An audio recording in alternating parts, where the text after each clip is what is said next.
Hello. How much do you feel you're worth? How much do you believe you deserve? Because, self worth, which is to do with how we feel about ourselves, is an inside job. It doesn't matter what you say with your mouth, what you project the outer world is what's going on in here and in here. That's where the truth lies. Now, here's the thing about self worth, it has its roots in your childhood. Low self-worth always starts way back. Okay, and it's always got nothing to do with you. The beginnings of low self-worth have nothing to do with you, nothing that you did wrong. Okay, that's where it begins. So you may have, for example, as a child, I was regularly sent to school on a Monday morning without my dinner money. Now, I went to one of these Catholic schools where God was going to come down and whip your ass for everything you did. And we all had to assemble in the hall, and she would call you out and you'd have to pay your dinner money. And regularly, my mother did not send me with any. She didn't have any money for various reasons. But the headmistress would humiliate me in front of the whole school and threaten to report me to the council, etc., etc. The other thing that she did was she would ask who'd been at church on the Sunday.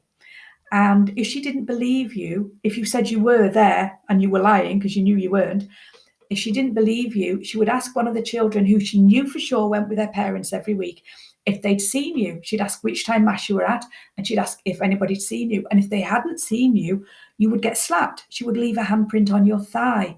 Now, that was nothing to do with me or any of the other children who had that. But that memory is still in there. Now, I don't think about it every day of the week, but I know it's in there. And being sent to school in second-hand clothes that don't fit you, etc., etc., or being different. There was a boy at my primary school, and to this day, when I think about it, it breaks my heart. I hope and pray that he's found happiness. I hope and pray that he had a good life. He was a mixed race boy. I don't know his origins, nothing like that. But he was brought to school every day by his grandfather. He was a quiet boy. He was a nice boy. But for various reasons, he got picked on. And I remember one day when he was surrounded by a gaggle of boys all picking at him saying, "I'm English born and bred." And then they started mocking him for using the word bread and started talking about bread. And it broke my heart. I don't know what the school did about it. I was a child at the time. I don't know what the school did about it. From what I can remember, I don't think they did anything about it.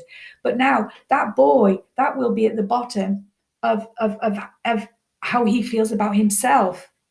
And though life brings us challenges, and maybe, I don't know, maybe that made him stronger. Maybe he grew. Sometimes people grow to be stronger. I know with my own upbringing,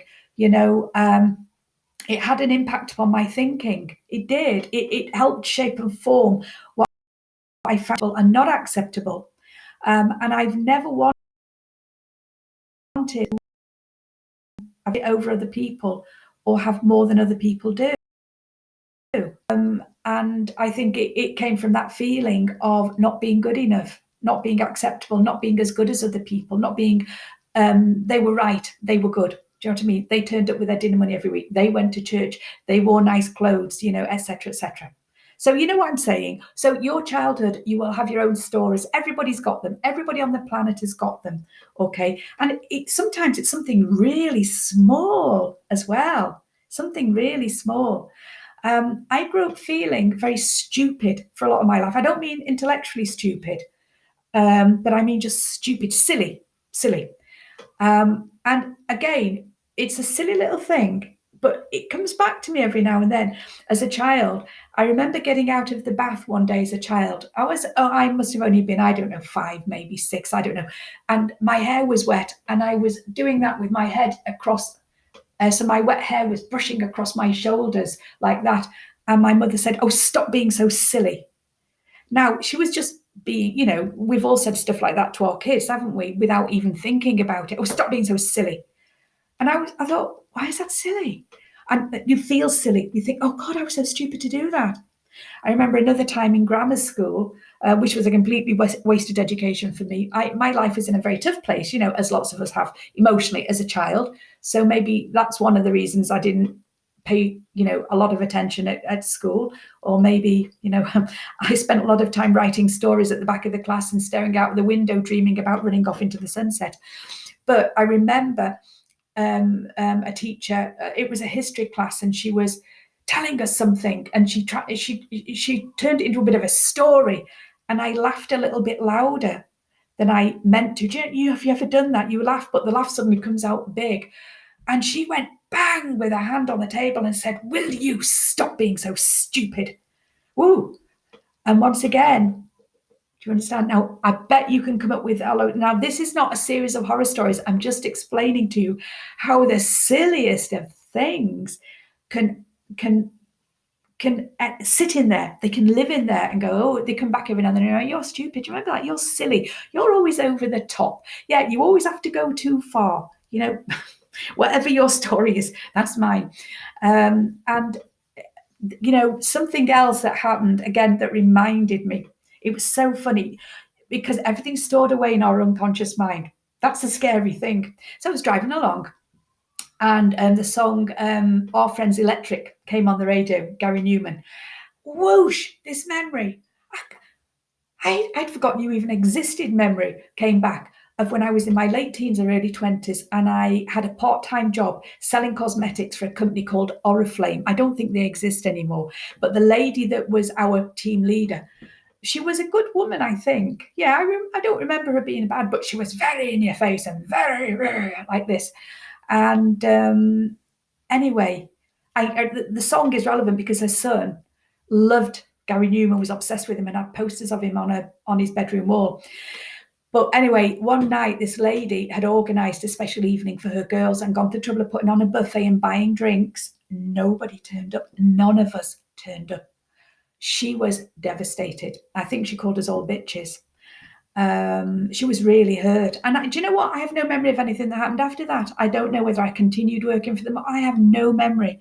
But that memory, whoosh, and I thought, oh my God, I was one of those people. I didn't show up, and I didn't let her know I wasn't going. Now, I know I was an awful lot younger then, and I wouldn't do such a thing now, but none of us did. And we were all probably thinking, oh, they'll turn up, they'll turn up, they'll turn up. And we didn't. And I had this image in my head when I was listening to the song, first sitting in her house, looking at her watch with all this food out and all this drink, and her heart sinking and thinking, I've wasted all this money. Not only that, nobody cares enough about me to show up. Oh, and I was telling my youngest daughter about it, and I said, the scary thing is those memories are in there. She goes, oh yeah. She said, it sits there going, remember when you were crap? Remember when you were an idiot? Remember when? And we were laughing about it. It's quite an evil thing. And then of course it drags up other memories that you think, oh God, I remember. So self-worth it's low self-worth, starts off in the days when we have no control over it. We can't change it. It builds and develops. We develop a story within us. We become programmed, and we have these unconscious beliefs about ourselves. And then we add to it through our own stupidity. We're young, silly, stupid. Sometimes we can still do stupid things even when we're older, and we think, oh God, that was so thoughtless. Sometimes we just open our mouth and say something, and we think, oh, can't take that back now. That was an inappropriate thing to say. And then we feel bad about ourselves again. So do you understand? Low self-worth doesn't just happen. There is not one single human being born on this planet who has low self-worth. Have you ever seen a baby with low self-worth? No. It's something that becomes about because of our association with other human beings. And let's face it, we ourselves will have contributed to other people's low self-worth. We will have done. You know, things that, you know, when your children are young, and you know you might not have much money and you're quite stressed, things that we say and do, you know. And for me, it was always feeling stupid, always being over the top, always being the one who goes too far. That was, so for me, my biggest feeling was of stupidity, but not intellectual stupidity, of not being, you know, not understanding what's not appropriate at times, and just being too spontaneous. Even to this day, you know, I'm kind of spontaneous. So maybe it's just part of me. You know, for example, I might be standing there talking to my partner or my daughter, one of my daughters, and we're in the kitchen, and all of a sudden I start doing squats, or I start kicking my legs up or leaning on the work surface and doing press ups, and without even thinking about it. Um, and now I'm older, I can get away with it. Now I'm older. And the people, I mean, obviously, if people didn't know me, if I went to a stranger's house and was doing it, they would think I was crazy. But the people who know me, they just know, think, well, here she is again. And, they just kind of laugh it off. Um, but, the there are times when you've got to nip that in, really nip it in. But when you're younger, if you can't get away with stuff like that because people will tell you off. So there is good stuff about getting older, and people just see you then as being a wee bit eccentric. But those kind of, for me, those kind of spontaneous habits got me into trouble at times throughout my life. People tell me I'm stupid, or you shouldn't be doing that, or what will other people think, you know? And then you feel like an idiot. You think, oh, I'm doing that thing again that will upset other people, and the people who think, what will other people think? And so, you know, self-worth, it's just like a big muddle of stuff. Low self-worth, sorry, is like a big muddle of stuff all jumbled up. So how are you going to sort that out? Well, really, all you have to maybe try and see it with humor. If you can start to understand your story, right? Understand your own story. And sometimes there may not be things to laugh about in it. I know a guy who's tall, intelligent, strong, attractive, very intelligent, the wittiest person I've ever met in my life. And he's of mixed race. People really like him. I mean, people always want to be his friend. I've noticed that. He's got a sense of presence about him. And it's his wit as well. But he has, in some ways, got a chip on his shoulder, in some ways. And because that's his story.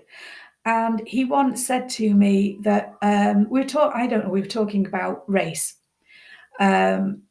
Because when I was a child, I had a very Catholic paternal grandmother who was incredibly racist, and yet my mother had Asian friends, and actually she nearly married a man from Pakistan. That's a whole other story, but my father put his foot down about that. I mean, obviously they were divorced, but so I'd always grown up with an interest in the subject of race, because as a child I had these two extremes, and I chose myself. Now, the point of this story here is that he said if he was in a bar and he was sitting with white people and black people came, he would not necessarily be considered black, but he still wouldn't be considered white either. That's what he said. Now that's his story. Okay, that's his story. And I'm not saying anybody else should think anything of it at all, but that's what he said.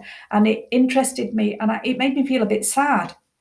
And I thought, that's at the bottom of so even though he is incredibly popular, I don't think that, maybe he doesn't see how well liked and respected he is. I mean, I think he knows to a degree, but I don't think he's fully aware that he's got this massive presence, and that everybody they always want to be the ones that say hello to him, or respond to his statuses and stuff like this. But at the bottom of everything is that feeling for him, isn't there? So for me, I was born to a poor, dysfunctional family, never took my dinner money to school. So that was at the bottom of my story. And then many other things on top of it. That was at the bottom of his story. Do you understand? And so you will have your own story out there. You will. And so it doesn't matter how we appear as adults. And I think, as I said, I think the best way to do it is actually, if we can, is to see the craziness in the story, not our craziness, but the craziness of life, and find a way almost of laughing at it if we can. Do you know what I mean? Finding the humor in it if we can. So I always think of that headmistress And I know she'll be dead now. In actual fact, I think I always wished that the old bugger would be dead. Yeah. Because she wasn't nice. She was not nice. She was old school, but that didn't give her the right to be. To do it didn't give her the right. If nowadays, in the modern days, she would be sacked and probably imprisoned, for how she behaved at times. But that was those days, wasn't it? But it doesn't make it right, but it was. And she was a miss, so I imagine she stayed a miss all of her life, and no wonder. If you can kind of find, if you can find the story within it, because stories make things human. um, she obviously thought that she was doing a good job in order to raise children in a better way, but she had no idea, did she? She had no empathy. She had no understanding of the children. She had no understanding of their stories. And so, but that in itself is a story, isn't it? So you can't make it go away. You can't make your past go away, and you can't make the situations that lie at the bottom of your low self esteem go away. And over the years, okay, what you can do is you can learn to recognize your personal story and how it impacted upon you and how it led you to do A, B, C, and D. But then you learn where to nip it in the bud. Do you understand? So if you know, right, the reason that I do this is because of that. Okay, you understand it now. So change the pattern. But that will be for another video. But do you see what I'm saying? Each of us has our programming. Each of us has our stories. And a lot of our self-esteem, low self-esteem, sorry, is not down to us. It's down to our early childhood and our programming, and it can be something incredibly small, but still has a big impact upon us. So recognize it, just not in a self-piteous way, but as in I can see how that affected me personally, and then how I built a belief upon that. That other person didn't even know. They didn't even know that what they said or did had that impact upon me, but it stayed with me forever. And then as we get older, but not old enough to know better, we do stupid things, and we can look back and think, oh, I feel so bad. I wish I hadn't done that. And then we can say, well, okay, what I will do is I promise myself that from now on, from this day forward, I will do my best to be the best human being I can possibly be. And I will also try and be aware of how I impact upon other people. And there are many times I can look back and unintentionally, maybe how I've responded to a person or what I've said or done has maybe upset them. But then I wouldn't understand it, would I? Because I think, why are you upset over that? But you see, maybe sometimes you have to say, okay, it doesn't upset me. I don't understand why they're upset, but I will try and learn from that. I will try and adapt a little bit, not so that I'm dumbing myself down, but I'm adapting a little bit so I don't unnecessarily feed another person's low self esteem. It's hard, but it just takes awareness. Okay, so if you see your low self esteem as part of the human experience, you see that when it started, it was nothing to do with you. You had no control over that, hell no. But then you started to add to it. You can then start to settle it and settle it. It doesn't have to grow. Your low self esteem can stay there. Do you understand? Rather than growing and growing and growing with you in your life. Okay, then. So listen, don't forget to check out my website. I will put the web address down below, leannehaleyburton.wordpress.com. Check out my consultations. And if you find one that you like to have, then get in touch with me through the contact me page on the website. Email me from that, and I will, if you want to have a consultation, I will give you a 30% discount. Okay, if you email me and ask for it. And while you're there, check out my blogs and don't forget to check out my other videos. Okay, subscribe if you like my videos. If you enjoy them, please subscribe. I'm trying to build a presence out there, and I'm trying to bring things that interest me out there into the world that may be of use to other people. Okay, take care. Bye. Looking for the done button now.